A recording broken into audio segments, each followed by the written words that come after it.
All right, get ready to dive deep because today we're tackling college admissions and finances. You guys sent in a ton of sources that really challenge the idea of going to the quote-unquote right college. Yeah. And honestly, after going through them, I am left with so many questions. Well, it sounds like we have a lot to unpack. What kind of sources are we looking at here? Yeah, mostly excerpts from this book. It's all about how much college costs and how to make better choices. And let me tell you, this author does not hold back. At one point, they actually suggest ditching those crazy expensive SAT prep courses hmm and using that money for like a shopping spree at Nordstrom. Whoa. Okay. So that's definitely a bold statement. But I'm guessing there's more to it than that, right? Oh, yeah, absolutely. The author's just trying to point out, how we get our priorities all messed up when it comes to spending money on college. But, okay, get this. One of the studies we're going to be looking at claims that students who get into those like super elite schools, they actually end up earning the same amount later on in life, regardless of whether they actually go to that fancy college. Hmm. That's a fascinating claim. I'm curious to hear how they back that up. Oh, don't worry. We are going to break it all down. And that's not all. Yeah. We're also going to take on the infamous U.S. News college rankings. So get ready for a metric-by-metric takedown. It'll make you question everything you thought you knew about those lists. Sounds like a lot to cover. Well, let's get started. All right, so let's kick things off with this big question that seems to be at the heart of all these sources. How much does the name of the college you go to really affect how much money you make later on and, your overall success? Yeah, that's the million-dollar question, isn't it? Well, one of the sources you sent over talks about this study by a Princeton economist, Alan Kruger, and it really challenges that whole idea that going to a top school means you'll automatically get a bigger paycheck. Okay, I'm all ears. So what did Kruger find? So he compared students with basically the same academic abilities. Some of them got into those elite schools, and some chose, less expensive options. And then he tracked how much money they made over time. Okay, and drum roll, please. What were the results? No significant difference. Just going to an Ivy League school didn't mean they magically made more money. Wow, that's pretty mind-blowing. So it sounds like what you're saying is it's more about your own drive and skills than the college name on your diploma. Exactly. Kruger's study suggests that your motivation, your ambition, your talent, those things play a much bigger role in how successful you'll be than simply going to a big-name college. So, like, if someone's listening to this right now and feeling super stressed about getting into a top school, what's the takeaway? Should they just, like, cross those schools off their list? Not necessarily. While the name itself might not equal a fatter paycheck, Kruger did find a link between how much a college spends per student and the earnings of their graduates. Interesting. So it's not just about going to the cheapest school, but finding a school that invests in their students. Right. Don't just chase the prestige. Look for schools that put their money into teaching and resources instead of, just a fancy name and a high price tag. Okay, I'm starting to see how this study can really change the whole way you approach choosing a college. There's another point from Kruger's work that I wanted to touch on. He found this interesting connection between low-income students and success at elite schools, which at first seems kind of counterintuitive. Why would they be more successful? Well, think about it this way. These top universities, they have tons of money.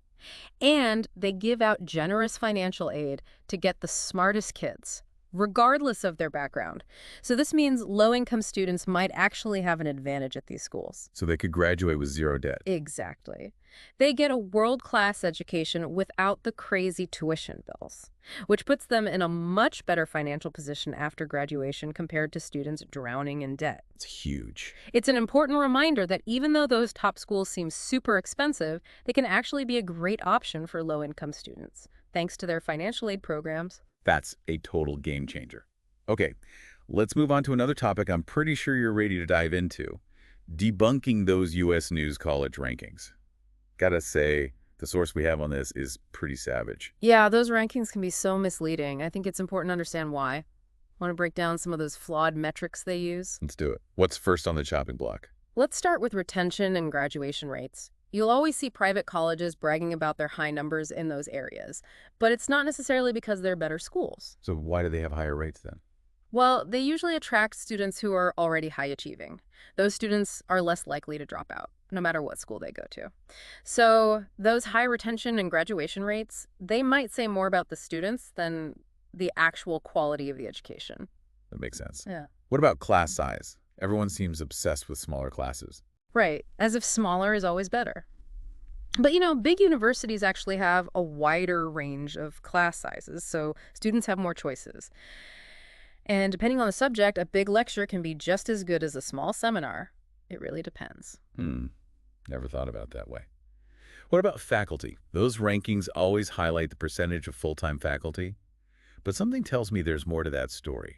You're right. Just because a school has a high percentage of full-time faculty doesn't mean students will actually get to learn from those professors.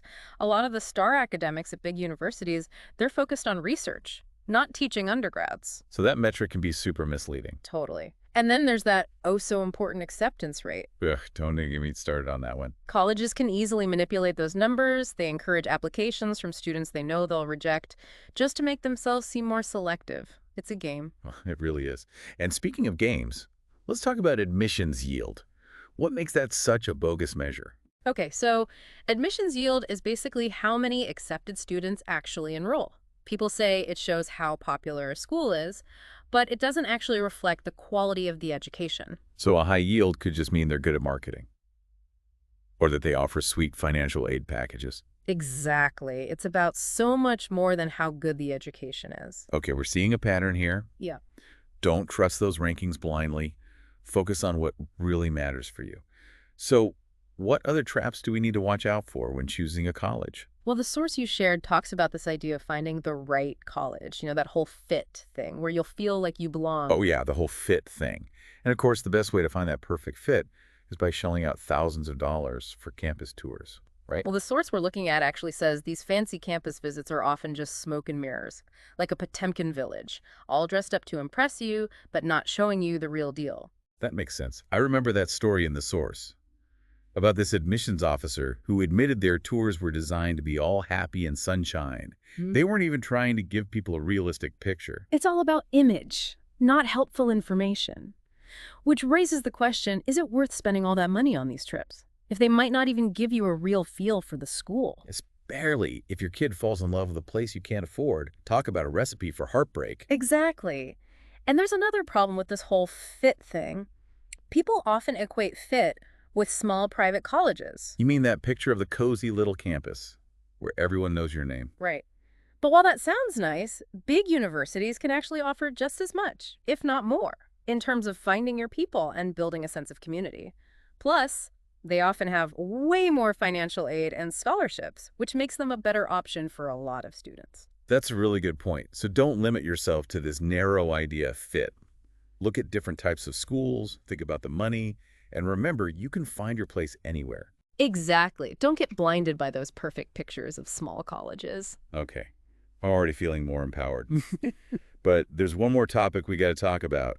Community college. Ah, yes. That always sparks a good debate. Let's see what your sources have to say about it. Well, they show both sides, which is interesting. Some sources say it's a smart choice, while others say it limits your opportunities. So let's unpack why it's so controversial. It sounds good. I think the best place to start is with the financial side. Community college can seriously slash the cost of education. You can earn credits that transfer and save money for a 4-year university. I mean, right there, that's a huge plus, especially for students who aren't sure what they want to major in or, Yeah. need some time to adjust to college-level work. Yeah, it's a smart move, not just a last resort. Let's address some of those myths about community college, like that idea that your credits won't transfer. Oh, that's a big one.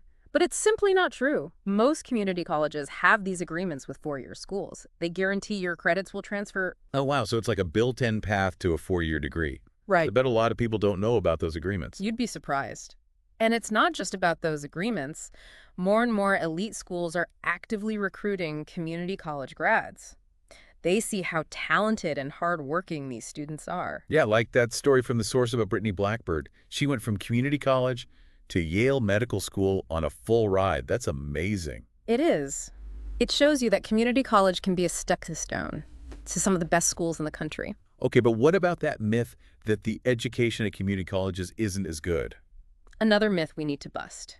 Community colleges often have smaller classes, which means students get more attention from their teachers. So it's like a more personalized experience. Exactly. And the teachers are usually super passionate about their subjects. Plus, lots of community colleges have programs that are specifically designed to prepare students for jobs. They give students a direct path to a career. So it's not just about learning theories, it's about getting practical skills. Okay, one last myth to tackle. Community college leads to higher dropout rates. Yeah, that one's a bit tricky. They do have higher dropout rates overall, but we gotta understand why. Community colleges have open admissions, which means they accept everyone, no matter their background or academic skills. So it's not fair to compare those rates to a super selective school. Exactly. And for students who are serious about their education, community college can actually make them less likely to drop out. They have a chance to prove themselves, build confidence, and develop good study habits, which sets them up for success at a four-year university. So it's more about the individual student's commitment. Absolutely. And we shouldn't forget that community college can be a fresh start for students who maybe didn't do so well in high school. It's a chance to turn things around, improve their skills, and create a new path for themselves. I like that. It's about recognizing that there are many different paths to success, and community college can be a valuable part of that journey. Exactly. It's about giving students choices and letting them choose what works best for them. Okay, we've busted some major myths about community college. But I think there's still this emotional side that's tough for a lot of students and parents. There's a stigma, and people worry about missing out on that traditional college experience. Yeah, that's a real concern. We're always seeing those images of the perfect campus life, dorm life, that whole four-year transformative experience. It's easy to feel like you're missing out if you don't follow that traditional path. Like it's this rite of passage that everyone's supposed to have. Right. But here's the thing. The college experience is what you make it. It's not about the location or the size of the school or how famous it is. It's about the connections you make, the opportunities you take, and the effort you put in. And honestly, that traditional college experience can be super expensive and stressful. You're juggling classes, exams, a social life, maybe a job, and you're trying to figure out who you are and what you want to do, all while drowning in debt. For some students, that pressure can make it hard to learn and grow. So choosing a different path, like starting at community college, could actually lead to a better college experience overall. It's definitely possible. You're taking away that financial stress, you're learning valuable skills, and you're focusing on what really matters, your education. It's about putting your well-being first. Exactly, and creating an environment where you can learn and grow, It's about making a choice that feels right for you. not just following the crowd. Okay, so we've talked about the feelings. Now let's get back to those practical worries about community college. What's the biggest myth you hear? Definitely the one about credits not transferring. Ah, that old myth. I'm guessing it's not true. Nope. Most community colleges have agreements with four-year schools. Those agreements guarantee that your credits will transfer. So it's like a smooth pathway to a four-year degree. Right. And a lot of top schools are actually looking for community college grads. Exactly. They know these students are talented, they work hard, and they bring different perspectives to the table. Everybody wins. Okay, what about the quality of education? Is it really as good as a four-year university? Another myth to bust. Community colleges often have smaller classes, so students get more one-on-one time with their teachers. Like a more personalized learning experience. Exactly. And the teachers are usually super passionate about what they're teaching.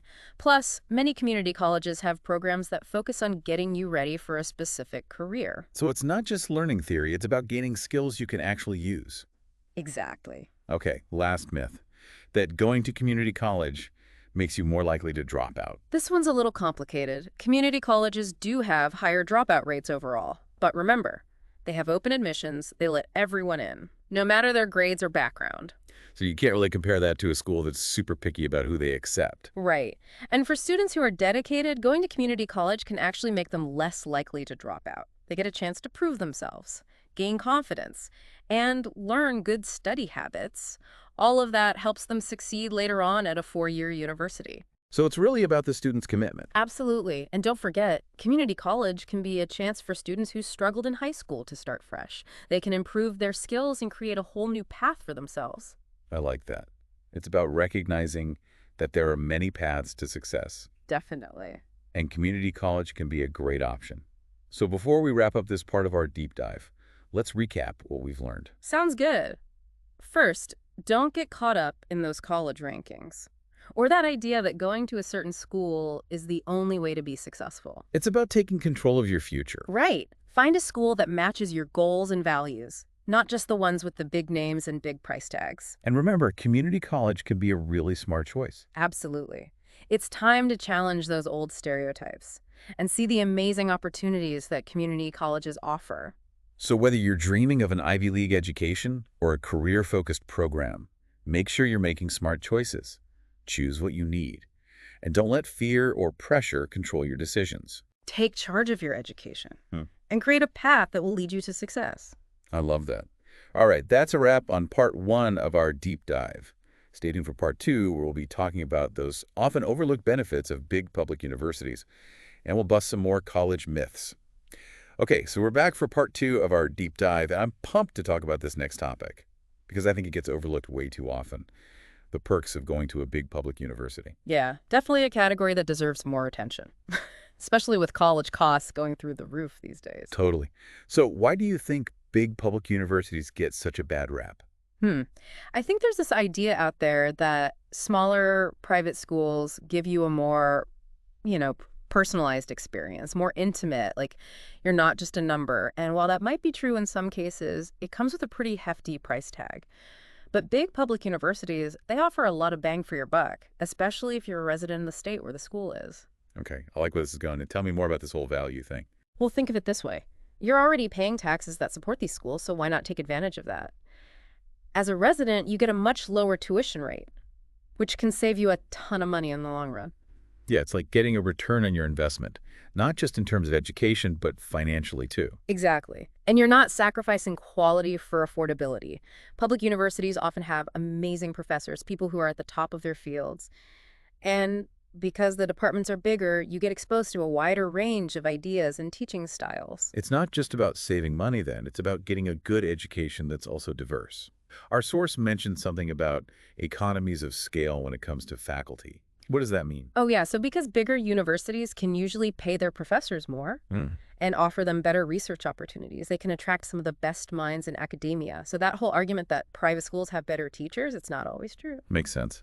And I'm guessing bigger universities also offer a bigger variety of courses and majors. Absolutely. You're not limited to just a few options. You can explore different fields, take classes outside your comfort zone, Yeah. and figure out what you're really passionate about. It's like a giant buffet of knowledge. You got it. And don't forget about the diversity of the student body. Public universities attract students from all walks of life, so you're constantly interacting with people from different backgrounds and cultures. It broadens your horizons and prepares you for a world that's becoming more and more globalized. Yeah, it's like getting a real-world education in tolerance and understanding, which is just as important as the stuff you learn in class. I couldn't agree more. And then there's the whole college town vibe. Big public universities are usually in pretty lively communities. Lots of cultural events, sports games, social activities. It's about having a well-rounded experience, Yeah. not just hitting the books 24/7. Right. And speaking of well-rounded, don't underestimate the power of alumni networks. When you graduate from a big public university, you're joining a huge community of successful people, people who can mentor you, connect you with others, even help you find a job. Wow, so it's like having a built-in support system. Exactly. It's a valuable resource that you shouldn't take for granted. Okay, I'm starting to see why these big schools can be so appealing. But let's be real, there are some downsides. Some people say those huge class sizes and the impersonal feel can be a turnoff, especially for students who prefer a smaller, more cozy environment. I get it. That's a valid concern. But even in a big university, you can find your niche and build a sense of community. There are tons of clubs, groups, and organizations where you can connect with people who share your interests. Like finding your tribe in a big city. Exactly. And don't forget about those honors programs we talked about. They have smaller classes, you get to know your professors better, and the academics are more challenging. So you get the best of both worlds. Small classes and the resources of a big university. Exactly. So basically, you just got to be proactive and find those opportunities that work for you. Don't rule out a big public university just because you're worried about getting lost in the crowd. Yeah. You can have a really great experience at a school. You just got to make it happen. Love that advice. Okay, let's switch gears a bit and talk about out-of-state public colleges. Our source had some strong opinions about this. Oh, yeah. They were pretty clear on that one. Basically, don't do it unless you get a crazy good scholarship. Or there's a specific program that you absolutely can't find anywhere else. Why so strict, though? I mean, what if someone just falls in love with a school that happens to be out of state? It comes down to the cost. Out-of-state students usually pay way more in tuition. sometimes even more than private colleges, and they often don't get as much financial aid or scholarships. So you're paying extra just because you live in a different state. Pretty much. It rarely makes financial sense. And most states have great public universities with tons of programs and opportunities. There's really no need to go out of state unless there's a really good reason. Yeah, our source also pointed out that out-of-state tuition money often helps pay for the education of in-state students. It's true. Basically, out-of-state students are subsidizing the education of in-state students. Interesting. Definitely something to keep in mind. So what about students who like the idea of a smaller school, but don't want to spend a fortune on a private college? There's a hidden gem that a lot of people don't know about: public liberal arts colleges. Well, I never even heard of those. They're kind of the best of both worlds: small classes, teachers who really care about their students, and a focus on teaching, all for way less money than a private liberal arts college. So like the affordable version of those fancy liberal art schools, this is blowing my mind. Yeah, they're kind of under the radar, but they can be an amazing option for students who want a good education without breaking the bank. And our source mentioned that most states have at least one public liberal arts college, right? Yeah, so do your research. You might find something amazing right in your own state. Okay, I'm adding public liberal arts college to my list. That's a great tip. Now, before we move on to the last part of our deep dive, I want to talk about another trend that's becoming more popular: gap years. It seems like our source had some mixed feelings about this. It's a tough one. For some students, a gap year can be an incredible experience. They can travel, volunteer, work, or just take some time to figure things out. Yeah, it's like pressing pause on the whole college thing and giving yourself space to breathe and discover who you are. Exactly. But there are some downsides too. Gap years can be expensive, especially if you're doing a structured program or traveling abroad. And you might lose momentum. It can be hard to get back into the school mindset after a year off, especially when your friends are all heading off to college. That's true. And our source brought up another point that might surprise some people. Taking a gap year could actually affect how much financial aid you get. Wait, seriously? I thought working and saving money would make you more eligible for aid. It's not always that simple. Some financial aid formulas look at your income from the year before. So if you work full-time before applying to college, it might actually lower the amount of aid you can get. So you're trying to save money, but it could backfire. Yeah, it's a complicated system. Talk to a financial aid advisor to figure out how a gap year might affect you. Good advice. Speaking of potentially pricey options, what about those summer programs at elite schools? They sound impressive, but our source wasn't totally sold on them. Yeah, they can be a pretty expensive way to earn college credit. And honestly, they're often not as selective as the regular admissions process, so it's not like they're going to make your college application stand out that much. So you're paying a lot of money for the experience, Yeah, but you might not be getting the academic or career benefits you're hoping for. right.